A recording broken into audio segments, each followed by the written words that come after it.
Do you have an English exam coming up and you need to work on your vocabulary? Ever heard of the word polysemy when you're studying English? Don't worry, we hadn't either before we started making this video. If you're a student that needs to work on your skills, have we got the video for you? Hello there, this is Marcy and Christina. Today we will be looking at polysemy as an overview for learning English in context. The purpose of this video is to paint a better picture of polysemy so that learners can, first, accurately figure out reading and listening texts, 2, avoid translating literally, and 3, expand their vocabulary. Let's get into this definition and some of its characteristics first. Hi, I am Marce. Let's learn together about the definition of polysemy. Polysemy is the capacity for a word, phrase, or symbol to have multiple related meaning. Key aspects of polysemy are: first, related meanings. Polysemous words have a directed, historical, or conceptual link.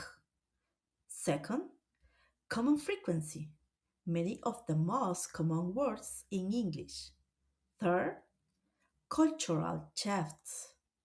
As society changes, words are given a new purpose, leading to new meanings. So with the word polysemy, we have a prefix and a root word from Greek, poly meaning many and sema meaning sign or meaning. There are two important sources to language that work here. One is the generalization and specialization of a word, which basically means that the meaning becomes narrow or expands, like school of fish and school educational institution. Also, we have metaphorical extension, which is when we use a word for a new concept based on a similarity, like the eye of a needle resembles the eye of a human. Some examples are: my professor loves to run marathons. The car stopped running. Laura has been running her old pet shop for years. Oh no, my nose is running. Another example is match. It refers to finding equivalence or similarity between two items. Examples: she has a match in pigtails. They are a match made in heaven. Look, I found a match while playing memory. She's at the soccer match. All of them are good examples of polysemy. Because of its origin in lexical ambiguity, polysemy is often confused with other semantic concepts in English, such as homographs and homophones.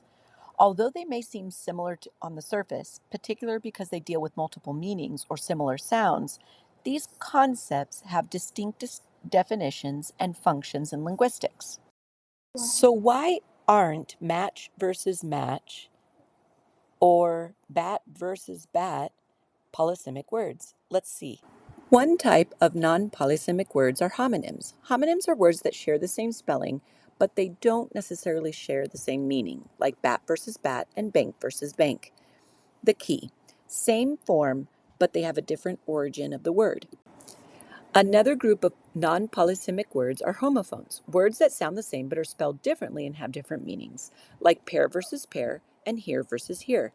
Remember, they're not the same spelling or meaning, but they're phonetically identical.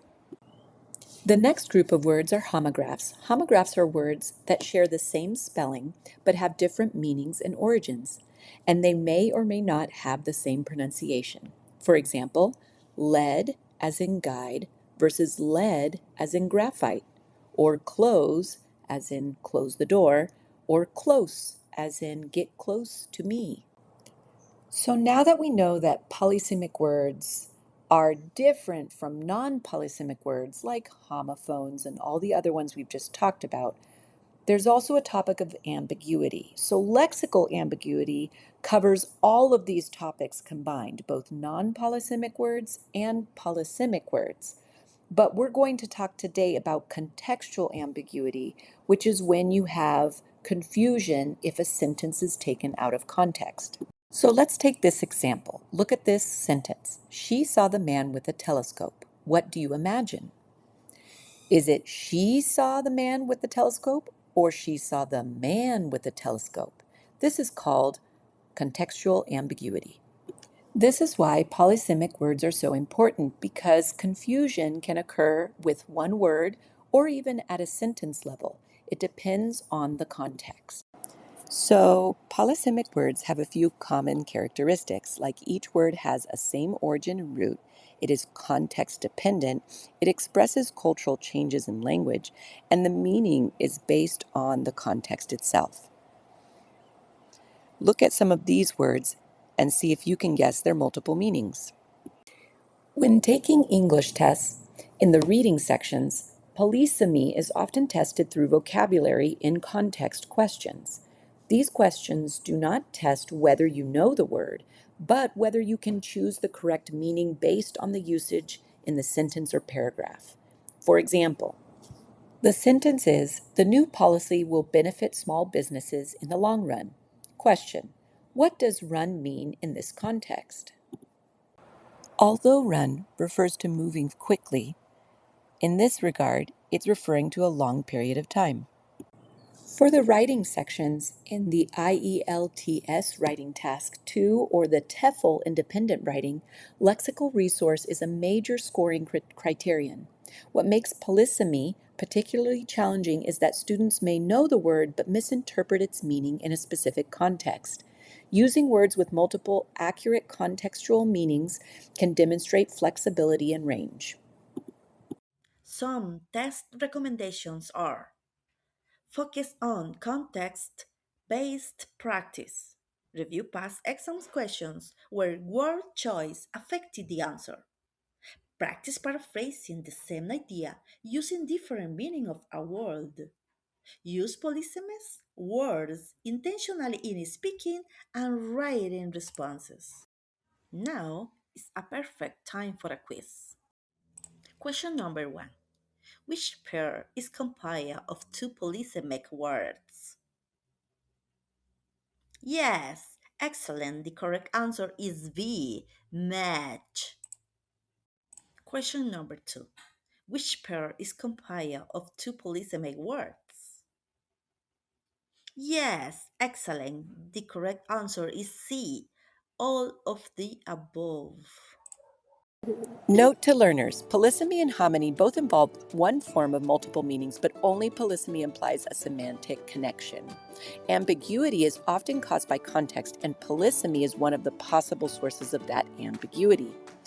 And polysemic words help sound more natural, assist accuracy, and can demonstrate more flexibility and range. So this is Teacher Marce and Miss Christina saying thank you. This is kind of, oh, I mean, there are all kinds of ways. Wait, what am I trying to say? What we want to say is thank you kindly for your time.